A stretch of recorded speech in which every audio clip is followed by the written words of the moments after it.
Stack the money as high as it comes. Put some in mutual funds. Get your trust with the stocks and bonds. Building wealth for my sons.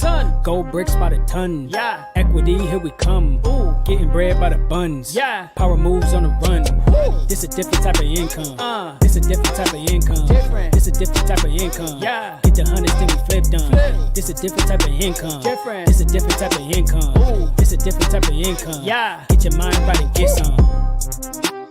Good morning. Yes, sir. It is Monday, September 11, 2023. It's your boy JSpenceTheKing, and I am here with Pregame Rumblings presented by DraftKings Sportsbook. And this is the first episode of the season, so I am excited. I am amped. I am ready to go. I cannot wait until tonight. So I am going to do what I can do right now and try to get through this as quickly as I can so I can get ready to do exactly what the show calls for, and that's pregame. Because there's nothing like being at the Buffalo Bills season opener, and we are out here in New Jersey, East Rutherford, New Jersey, 8:15 p.m. Eastern time is your kickoff time. The weather tonight is expected to be around 75, 76 degrees with kind of like a 24% chance of rain, but I don't think it's going to rain. The weather's been somewhat beautiful. It's been a good time. So I think that it's going to be a great night. I'm excited to see everybody who's here. I'm excited to speak to everybody and catch up. And again, I'm ready to tailgate. I'm ready to pregame. Let's get to it. So tonight, the game, Monday Night Football, your Buffalo Bills, East Rutherford for the New York Jets. Going up against these Jets is going to be a good time. On ESPN and ABC, your play-by-play announcer is Joe Buck, and we have Troy Aikman doing the color analysis. And Lisa Salters will be your sideline reporter. And then for Buffalo, all our folks in Buffalo, if you're going to be listening on WGR, or if anybody downloaded the app and will be listening, I don't think you can listen on the app during the game. I think you actually have to wait. I don't know. But if you're going to be listening by WGR, then we got my man Chris Brown calling the plays. First of all, I do want to take a second to say, John Murphy, get well. We miss you, man. I'm so happy to hear the good news that we heard over the summer about you getting better. We hope that you make your way back to us, man. And then the color analyst will be Bills legend Eric Wood. And our sideline reporter is the GOAT himself, Mr. Sal Capaccio from WGR 550. But let's get into the game. Let's do it. It's finally here. It's finally here. And I've been missing football. I think you've all been missing football since February 12th, to be exact. And then if you want to take it a step further as Bills fans, I think we've missed the Bills since January 22nd after the Bengals destroyed us. Came to Orchard Park, just embarrassed us. Say what you will. Bills fans could be mad about that. Get over it. We got beat down in the divisional round of the playoffs. And, it just is what it is. But a lot has changed since then. A whole lot has changed since then. The Bills have revamped its wide receiver room. Leslie Frazier's taken some time away from the team. I don't even know if that's still really something to talk about. We'll keep an eye on that throughout the season because now Coach McDermott is calling all the shots. He's calling all the plays. Keep an eye on that. Stephon Diggs was the focal point of every single major media outlet, ESPN, FS1. We had Stephen A. Smith saying that he has sources to say that Steph isn't happy in Buffalo and he wants traded, then another thing, and then another thing, and then he excused from practice and all types of stuff. Right. Too much. Then on the other sideline, you got the Jets, right? They are the NFL's darling team. You know how the Bills were last year? This year is the Jets. They went out, they traded for Aaron Rodgers. They signed Dalvin Cook. They brought in Alan Lazard and basically a laundry list of things that they did to change their position as a team in the AFC East. They went from being the basement dwellers. Now, they've found a way onto the elevator to go all the way up to the top floor. They're at the door of the penthouse of the elite. They didn't get in yet, but they're at the door. They found their way up the elevator to the door of the penthouse. And I'll tell you what, if we aren't careful, not just the Bills, but if the Bills aren't careful, the Dolphins aren't careful, other teams in the AFC, the Chiefs and the Chargers and the Bengals and all the other teams that we look at as the top contenders or as elite teams, they better pay attention to the Jets. They better pay attention to the Jets. They have a very good defense. Last year we saw that. They drafted two of the top, well, not just two of the top, the two best players of the draft last year. The offensive rookie of the year and the defensive rookie of the year are both on this team. I tell you what, they're at the door. They're at the door, but they're knocking. They haven't made it yet because just hear this out. They haven't made the playoffs in 12 years. They've only had one winning record during the drought, and that was because of a Buffalo Bills legend. I say legend loosely, but I think in our hearts, Ryan Fitzpatrick is a legend. They had a winning season in 2015 when they went 10-6, and Ryan Fitzpatrick broke the franchise record for touchdown passes in a season where he threw for 31 touchdowns. So, the Jets have the Bills to thank for everything. Like the last time you even had a winning season was because of the Bills. But anyway, this game is going to be interesting. This game is going to be really interesting, and I'll tell you why. So I have a few thoughts. Last year, what I used to do, I would go down and list like my keys to victory and things that I felt like you would want to look at and break down. With this being the first week of the season, I'll still have 3 points, but I'm not going to look at specific strategic things because we don't have film to break down. I can't. But I think this can come down to 3 different things. The first thing I feel like is obviously, I think it's the most obvious. Josh Allen or Aaron Rodgers, right? Who is the best quarterback in the division? Obviously, Dolphins fans will chirp in and they'll want to have something to say about Tua. They think Tua Tagovailoa is in this conversation. I don't think he is. I think he's a good quarterback. I don't think he's elite. I think he's very accurate. I think he has a good team around him. When you have Tyreek Hill and Jalen Waddle, it's tough not to succeed. But I just think if you ask the question, if you put Josh Allen on the Dolphins, are they a better team or worse team? And then you ask, if you put Tua on the Bills, are they a better team or worse team?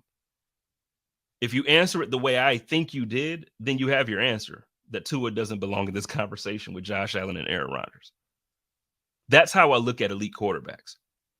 As an elite quarterback, if you leave your team, do they get worse?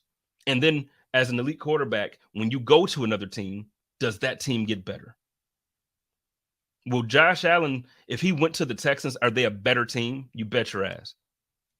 If Tua goes to the Texans, are they a better team? I think they look exactly like the Dolphins looked when Tua was the starter for the first year before they changed coaches. But this game isn't about the Dolphins, so we're not going to go there. I'm just saying that to say that Dolphins fans always have something to say when it comes to this conversation. But in reality, in this division, it's about Josh and it's about Aaron. So Aaron Rodgers is one of the best in NFL history. Has a Super Bowl to his name, few MVPs. He got a resume that I feel like you can put up against anybody. Obviously, Tom Brady got the 6, so we can't go up against Tom Brady's. But I think Aaron Rodgers' resume and what you've seen when you watch him play the game of football, he passes every eye test. So when you have that, the question then becomes, is it enough for the Jets to take the step that they feel they need to unseat the Bills as the champion of the division? The Bills have been the leaders of the AFC East since Tom Brady left the division. And it looks like Josh is getting better every year. Every year.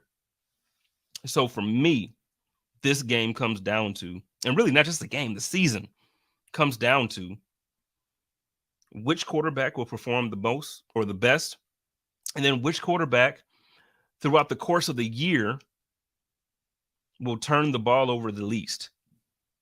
Last year, Josh Allen turned the ball over a heck of a lot in the red zone. Fumbles, interceptions.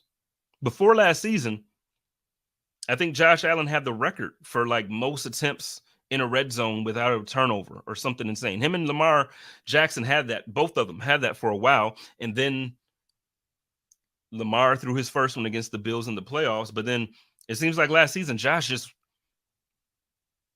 I don't know if he was trying too hard, but there were far too many turnovers in the red zone. So for the Bills to continue their dominance, whether that be just today or for the entire season, we are going to need Josh to control the turnover game. We're going to need him to take full advantage full advantage of every opening that this Jets defense gives them, because this Jets defense is good. It's good. We saw it last year. My second point, Stephon Diggs is big time. We know this, right? We're going to see a lot of battles tonight between Diggs and Sauce. We're going to see it. Sauce Gardner, defensive rookie of the year. He's like that. He's actually, I hate to say this, he's my favorite defensive player that doesn't have a Bills jersey on. Guy is good. The guy is good. I know, shout out to Sarah Larson of Line the Game. She thinks that he's a little handsy. She says that he's too handsy. Maybe. But we're going to see a ton of those battles. The real question is, what version of Gabe Davis are we going to see for Monday Night Football? Last season, Gabe Davis' catch rate dropped from his earlier years in the league. It dropped down to 51%. That was his catch rate, 51%. His drop rate increased to 9.7%. He had 9 drops on 93 targets. That might not sound like a lot. I'm telling you, it's a lot. It's more than it should be for your second wide receiver. But I think that this season we're going to get a better version of Gabe Davis. The Bills are going to need their playmakers after Diggs all season to make plays, not just today. But I think Gabe is going to do it. I think he's up for the challenge. It's a contract year. Bills fans want to see more out of him. The Bills want to see more out of him. If they're going to extend him, which I think is a real possibility. I'm hearing a lot of people say that they don't think he's going to stick around because the Bills can't afford him. Look, the Bills are figuring out how to afford everything that they need to afford. If they valued him the way they valued Ed Oliver, they would keep him. If they valued him, they would keep him. And that just is what it is. Now, if there's a way to get Marvin Harrison Jr. in the draft next year, okay, let Gabe walk. I just don't see that as a reality. I don't see that as a reality. So I'm going to need to see a better version of Gabe Davis this week. Then I need to know what running game is going to take the pressure off the quarterback. In a game that feels like most of the country, obviously, me too, I started this off by talking about Josh and Aaron Rodgers. We're all talking about quarterback play. The running game is going to be vital. Last year, Josh Allen's stats in 2 games against the Jets. Two games against the Jets. He was 34 for 61. So 61 attempts, 34 completions. Total, he threw for 352 yards in 2 games. 1 touchdown, not 1 per game. He threw for 1 touchdown, and he had 1 interception. If you take off the attempts, you take off the 61 attempts, that stat line looks like a stat line for 1 game for Josh. 34 completions, 352 yards, a touchdown and an interception. He could not get the ball in the end zone. It wasn't easy against this defense. So if you're able to get James Cook moving, and if James Cook is able to take advantage of some of these holes on the defensive, which there aren't many holes on the defensive line over there. The Jets have a legit, you think the Bills have a good defensive line? The Jets have a legitimate defensive line. They may have the best defensive line in football. They may. So I expect the Bills to really try and get that run game established, to try to set up some play action passes for Josh to take the pressure off of him. We don't want Superman. We don't want hero ball Josh. Not that I think he is going to try it, but we don't want it. On the other side, the Jets signed Dalvin Cook. Jets signed Dalvin Cook. Now, do I think Dalvin Cook is the same Dalvin Cook that he's been? No. I think he's still an amazingly talented running back. But do we really think that he's he's not Dalvin Cook from a few years ago with the Vikings. He's a very good back, but he's not. When Breece Hall is finally fully back, Breece Hall will still be the number 1 running back. So I look at this to say right now, Breece Hall he's healthy, he's active. But as we all know, coming back from an ACL injury is not easy. So I think you're going to see split carries between the two. I think Dalvin Cook will get the lion's share of carries early on. But I don't anticipate that run game being the strength of this team for this game. I do think we're going to see a big game out of James Cook. I do. And if the Buffalo Bills want to win, they have to have a big game out of James Cook. I'm not saying 125 yards rushing, but if we can get 70 yards on the ground from Cook alone, and then add some with our running other backs and maybe a couple scramble yards for Josh, I think that's set. But we need a game from James Cook that will establish him as the lead back. So my score prediction for this game, sorry, Bills fans, I'm going to go with the Jets, taking this one over Buffalo 24-20. I don't think this is going to be a high-scoring 35-30 or 40 game, nothing like that. No 40 burgers today. Two of the best defenses in the NFL. I just don't see it being one of those high-scoring games. And for the first time in a long time, you got that defense, and then you add Aaron Rodgers. It's a top-tier defense with a top-tier quarterback. They're going to look to start the season off fast with a win at home against the defending AFC East champions. I'm hoping I'm wrong, but I'm taking the Jets. New surroundings for Aaron Rodgers, plus a little bit of motivation to show his ex-girlfriend, those Green Bay Packers, that they were wrong for moving on from him. Gonna have to go with the Jets. It's time for the King's Ransom Same Game Parlay segment presented by DraftKings Sportsbook. Let's make some money. Here comes the money. Here we go. Money talk. Here comes the money. Money, money, money. Let's make that money. Dollar bill, y'all. Look, y'all already know every single week how we do it with the Same Game Parlay segment. Every single week throughout the season, I bring you my own parlay that I'm betting myself. So that way, all my peoples, the squad over at DraftKings, what they do is they take it, they put it up on their website. So that way you can go and you can either pick it quick, or you can be like, what did Spence pick this week? Let me go and see what he made some money on. And then you can go ahead and try to play it too and make some money with me. So let's get right into it. I actually was looking at this a little bit because I feel like there's so much. There's so many different ways we could go. So this is where I'm going to go. This is a little conservative because I just want to put money in your pockets, right? So this is what we're doing. Three leg parlay is plus 265. So we're going to say the Buffalo Bills will score at least 2.5 touchdowns. 2.5 touchdowns. We're going to say the Bills are going to score at least 1 touchdown in that first quarter. So there's the over on a half. You can't have a half touchdown. So we're going to say they score at least 1 touchdown in the first quarter. And then we're going to say the Bills are going to be leading at the end of that first quarter. So that 3-leg parlay will get you, if you bet $100, you'll get 265. Sounds like a deal to me, right? So the Bills have to score more than 2 touchdowns. They have to score 1 of those touchdowns in the first quarter, and they have to be leading by the end of the first quarter, and you will win that money. Same game parlay. Let's get it. I'm going to tell you what, again, it's not a lock, but I'm pretty sure that Josh ain't going to go out there and lay an egg in the first quarter. They're going to have to come out and try to quiet the crowd. You know what I'm saying? They're going to have to do that. So make your bread, make your money, dollar bill, y'all. Okay, let's go. Instantly. DraftKings, you spoiling me now with these big payouts. Retired NFL smart guy Ryan Fitzpatrick. Break it down for us. Just place your bet, and the bonus bets instantly appear in your account. Like magic. Like Fitz magic. That's too much magic. It's too much magic. Want to turn $5 into $200 instantly in bonus? The DraftKings Sportsbook app, because life's more fun when you're in on the action. The crown is yours.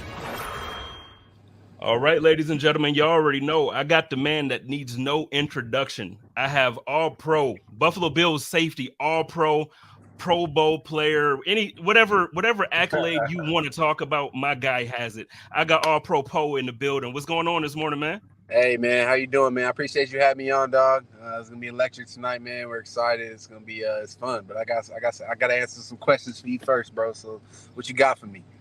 Yeah, no, really. I just, the reason why I reached out to even hit you about trying to come on in the first place is just because I know it. Like, it's the season is here. Kind of like what me and you were saying before we went live here. Like, y'all have to do this year. So it's one of those things where I know the fan base wants to hear from some of the players, and they want to hear. So going into tonight, I'm not asking about anything that y'all gonna do as far as strategic wise, but for the season, man, you got to give a fan something that they got to hear it from you. So you got to give them something.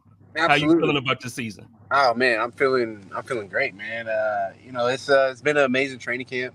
I always see training camp as its own kind of year, its own season in a sense, you know. And then you get to where you get to the season, and this is what you do, man. This is what you prepare your whole life for, games like tonight.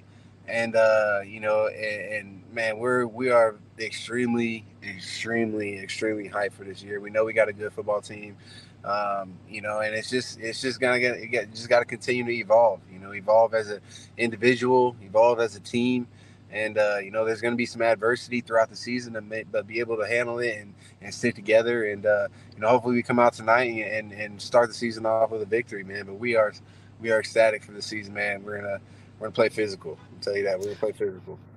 I tell you what, obviously, me and the rest of Bills Mafia want you to win. But the thing that I think I'm most excited about, aside from football being back and you guys winning, you and Micah are back. It's a tandem again. Like last year, we got to see it for like a game and a half, and then we didn't. I thought, honestly, last time I talked to you on the show, I really thought that was the last time I was going to see you two together. Yeah. So now it's not that. We back. We running this thing back. So tell me, you know, as much as you can, how does that feel for you and Micah? Like, how did those conversations go heading into this game?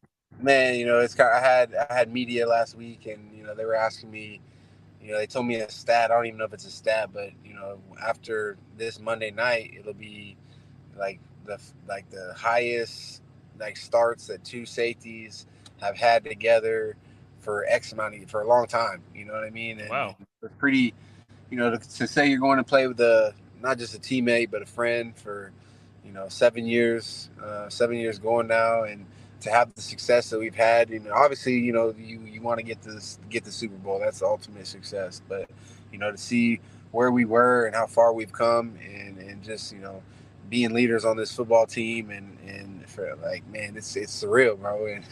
And we always talk about it, just being able to just enjoy every single moment, and you know, we're so extremely blessed to be able to be in this situation and play the game that we love for a living. With, you know, our families are close with each other, you know, and so it's really cool to, like, you know, grow up in an organization, I guess you could say. 7 years, you don't even play in college with, you know, with people that long. So I mean, not just him too, you know, Tre'Davious, Taryn, a group of guys that we really came close, we've gotten close with over the last, you know, few years, and guys that, you know, 20, 30 years down the road are going to be guys that I'm hitting up, you know, seeing how they're doing and whatnot. So, you know, that's just the bond that we built, man. And it's really special. And we just, like I said, we've had a goal since we came into 2017, and that was to turn this program around and win a Super Bowl. And so, you know, I think we've hit one of the goals, and just being able to at least put Buffalo on the map. But now we got to go chase this ring. And like I said, we got a really good football team, and you know, we understand, you know, everybody's going to be shooting for us, so we got to go play well to win. And why not start off tonight hot? All right. Well, you're not saying this. I'm saying this part here. I've been saying this for a while. So I've been waiting for this game because I've been saying Aaron Rodgers finally gets a chance to throw to two All-Pro players, right? So I know you didn't say that. You're not giving nobody no bulletin board material. That's me. Yeah. But I'm asking the question now. So, as far as going into the season, week one, and I know it's exciting every year because it's a new season, but you know, I feel like this is a big stage. And I know you played the Super Bowl champions last year, the defending Super Bowl champions week one, but the NFL kind of set this one up in a way. And so, like, does this feel like there's any more pressure going into this game with it being a Monday night against Aaron Rodgers and hard knocks and all of that stuff? You know, I mean, I think pressure is just all perception. You know, it's just, at the end of the day, like, you know, some might see it as, you know, 9/11, you know, Bills, Jets, AFC East, you know, first game of the year.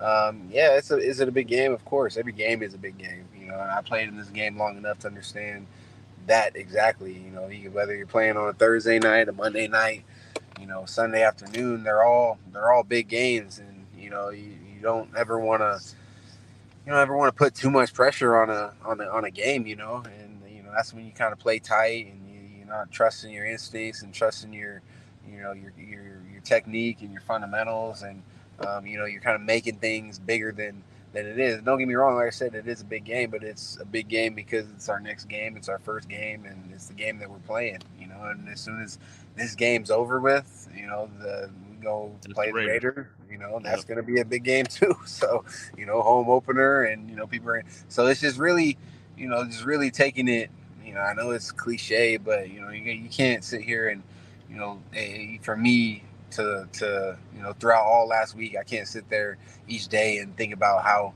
big a game is, and because in those moments, then you forget about the present moment and figuring out what you need to do to prepare yourself for that game, so that when you get to the game, you're playing with confidence, you're playing and you're just flowing, and that's part of the process of getting ready, getting prepared to play in a football game. And every game is a big game, and there's going to be on the road in a hostile environment. Every Jets fan that ever was born is going to be at the game. So it's going to be fun. It's going to be rocking, but it is just another game. Yeah, and you're right about that, man. Jets fans they're ready this year. They're back. If I've never met a Jets fan, I think I've met my fair share this summer.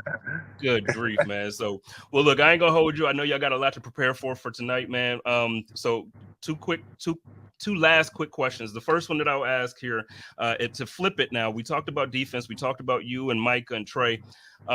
Going into this season, I've read that Josh is a little more. It seems like he's a little more focused and a little more plugged in, and that's kind of crazy because it seems like he's always plugged in and focused and crazy. So from your perspective, do you think Josh is on that wave right now? He's a little bit more plugged in? Absolutely. I think every year he's just continued to evolve and continue to learn the game, continue to learn his skill set and take advantage of defenses, and man, he is him. And I'm so excited for him to see the step that he takes.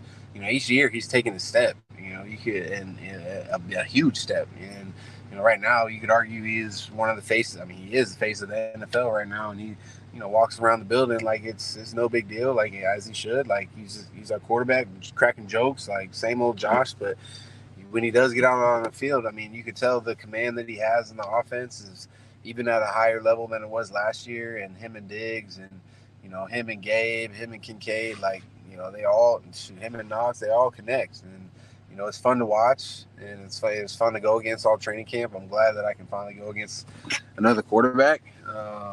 But yeah, I mean, he is him. So excited to see what he does, man. All right, I'm looking forward to it, man. And then the last thing, and then I'm gonna let you get on out of here. So, a couple years ago, you finally got that All-Pro recognition you were supposed to get. Like, I feel like it was way overdue.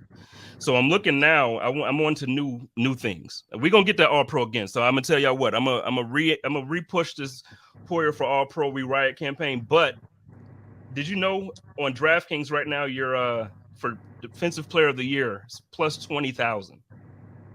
I feel like you can make me rich. That's bad. You can make me rich, man. Just get it. I got you, bro. I'm gonna bet $100 on that, and you can help me out real good, bro. Ooh, man. All right, I got you, bro. That's a good incentive right there. No, but so seriously to that question though. So going into the season like this, I know it's a team game. Everybody. I know that the conversations we have to media and in front of. But like, do you ever really go into the season with, like, hey, okay, I did All-Pro, I did Pro Bowl. I know as a team we went to Super Bowl, but damn it, I want this or I want that. Do you have a specific goal for you to reach this year, or is it just the team Super Bowl goal? I obviously, yes, I would. I want a Super Bowl ring. At this stage of my career, I'm 32. To be a 32-year-old All-Pro again, bro, like that's my individual goal. I would love to be another 32-year-old All-Pro. After a season where I was a Pro Bowler and like missed some games and I feel healthy, I feel good, man, and I'm ready to rock, man. And I'm really excited for the season, for myself, for our team, but I do believe I can be another All-Pro, man. And I just got to take one game at a time, one day at a time, and just keep evolving as a person, as a player. And if it happens, it happens. If it doesn't, I mean, shoot. I'm putting it all on the line. You know what I mean? So, that's my individual goals. Obviously, I love to have X amount of tackles, X amount of picks, X amount. But, if I do all those, then the rest will take care of itself. Yeah, it's gonna happen, man. I mean, the way I look at it, I just feel like everything falls in line and works the way it's supposed to. And when I feel like this year, even more so than years recently, where I felt like, because it felt like things are coming together, the team is you got talent, but this year it actually finally seems like, okay, wait. So the guys who were supposed to be here, they ended up sticking around. They're back. Then the areas that we kind of felt like there were some holes, we plugged them. Right. And then, you know, so I just feel like this year, like you said, you have to do it. And I just think it's all lining up, man. So good luck to you. Good luck to you this year. Good luck to Mike and the rest of the team, man. I'm looking forward to tonight. I'll be out there yelling. I probably won't have a voice tomorrow. But, bro, good luck to you. I appreciate you doing this. Fun, man. And good luck this season. Let's go. Thank you, Go brother. Bills. Thank you, brother. I'll talk to you soon. Yes, sir. All right.